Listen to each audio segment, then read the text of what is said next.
Good morning friends. Last लेक्चरमध्ये आपण मेकॅनिक्सचे 2 example घेतले होते. आजच्या लेक्चरमध्ये आपण एक्झाम्पल 3 पासून सुरुवात करणार आहे. काय आहे मग तिसरा example? A force F bar of magnitude 8 units. म्हणजे आपल्याला mod F bar is equal to 8 units दिलेला आहे. acts at a point P of 2, 3, 4 along the line x minus 2 upon 3 y which is equal to y minus 3 upon 4 which is equal to z minus 4 upon 5. आणि आपल्याला find out करायचं आहे. Find the moment of the force F bar about X axis. म्हणजेच आपल्याला F bar dot I bar find out करायचं आहे. Solution काय दिलेलं आहे मग आपल्याला? Given that mod F bar which is equal to 8 unit दिलेला आहे आपल्याला. So write down 8 units. Let E bar be the unit vector in the direction of the force F bar. काय आहे? E बार काय आहे? E bar be the unit vector in the direction of the force F bar, that is along the given line parallel to the vector 3, 4, 5. Then F bar which is equal to mod F bar into unit vector E bar. परंतु mod F bar तर आपल्याला दिलेला आहे 8. Unit vector E जर काढायचा असेल तर आपल्याला 3 अपॉन अंडर रूट मध्ये 3 चा वर्ग म्हणजे 9 प्लस 4 चा वर्ग म्हणजे 16 प्लस 5 चा वर्ग म्हणजे 25. म्हणजे 3 डिवायडेड बाय अंडर रूट मध्ये 9 प्लस 16 प्लस 25 दॅट इज 50. त्या 50 ला जर आपण 2 मल्टिप्लाय 25 केलं तर 25 अंडर रूटच्या बाहेर काढलं तर 5 येईल आणि अंडर रूट मध्ये 2 राहील. म्हणजे 3 upon 5 under root 2 I bar. तसंच इथे 4 अपॉन करता येईल आपल्याला plus 4 upon 5 under root 2 I J bar plus 5 upon 5 under root 2 के बार.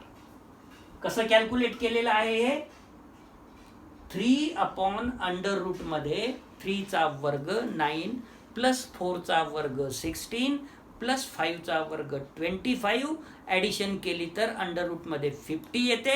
त्या 50 ला 2 मल्टिप्लाय 25 जर केलं तर ते 25 अंडर रूटच्या बाहेर काढल्यानंतर 5 अंडर रूट 2 येईल आणि मग आपल्याला हे असं लिहिता येईल 3 upon 5 under root 2 I bar plus 4 upon 5 under root 2 j bar plus 5 upon 5 under root 2 K bar. आता याच्यामधून आपण 1 upon 5 under root 2 taken out outside the bracket or common, so remaining is 3i bar plus 4j bar plus 5k bar. आणि आपल्याला find out काय करायचं आहे? the moment of the force F bar about x axis means F bar dot I bar which is equal to F bar dot I bar. मग F bar काय काढलेला आहे आपण? हे सगळं 8 upon 5 under root 2 in bracket 3i bar plus 4j bar plus 5k bar bracket complete dot I bar. कशामुळे? x axis मुळे. जर इथं y ॲक्सिस राहिला असतं तर आपण j बार घेतला असता. z ॲक्सिस राहिला असता तर आपण k बार घेतला असता. तर आपल्याला x ॲक्सिस अबाउट काढा कॅल्क्युलेट करायचे असल्यामुळे आपण f बार डॉट आय बार घेतलं. आता 8 upon 5 under root 2 which is equal to 8 upon 5 under root 2 in bracket 3 into I bar dot I bar plus 4 into J bar dot I bar plus 5 into, just a minute, 5 into K bar dot I bar. So that is equal to 8 into 3, 24 divided by 5 into under root 2 units. Why? Because I bar dot I bar is 1. J bar dot I bar is equal to K bar dot I bar which is equal to 0. So these next two terms are 0. I bar dot I bar is 1. Next 24 ला आपल्याला 2 into 12 जर लिहिलं तर 2 cancel होईल या under route 2c आणि वर under root 2 येऊन जाईल म्हणजेच उत्तर येईल 12 into under root 2 divided by 5 units. Next example 4. 3 forces P bar, Q bar, R bar act along the sides P bar BC. BC ला आपण P bar म्हणालेलो आहे, CA ला आपण Q bar म्हणालेलो आहे आणि AB ला आपण R bar असं स्टेटमेंट मध्ये दिलेलं आहे of A triangle ABC. Of A triangle ABC म्हणजे हा जो फोर्स आहे तो P बार आहे, हा Q बार आणि हा R बार. डायरेक्शन सुद्धा तशाच पद्धतीने आपण दिलेले आहे. Taken in order. आता आपल्याला काय शो करायचं आहे? आपल्याला शो करायचं आहे prove that if the resultant passes through in centre of triangle ABC, then P plus Q plus R which is equal to 0, where P, Q, R are the magnitudes of the forces.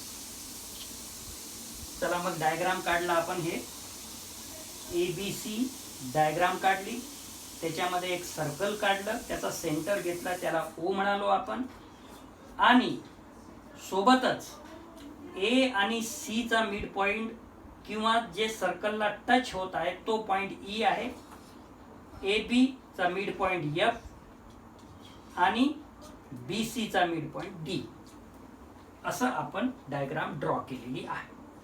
Solution. Let O be the incentre of triangle ABC. O point काय आहे? Be the incentre of triangle ABC. Draw OD, OE and OF perpendicular to. OD draw करायचा आहे कशावर? BC वर perpendicular.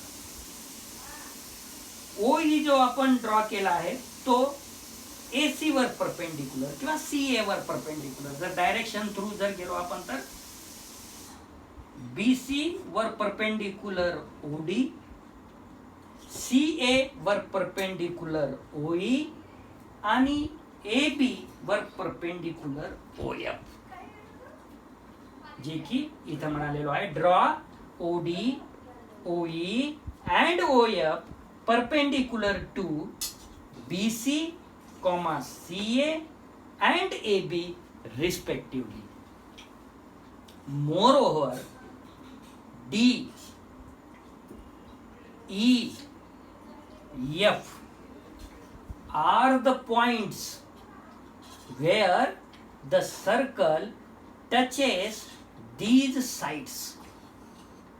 म्हणजे BC चा विचार केला तर इथं टच होत आहे D ला हा सर्कल, तसंच E ला इथे आणि F ला इथे. आता R काय आहे ते रेडियस आहे या सर्कलची सेंटर पासून तर ई पर्यंतचा डिस्टन्स आर आहे.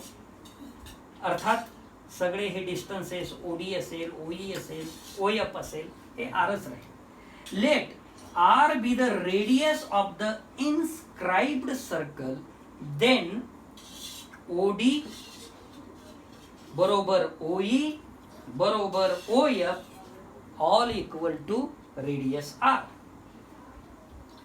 Because the algebraic sum of the moments of the given forces about O through which their resultant passes vanishes.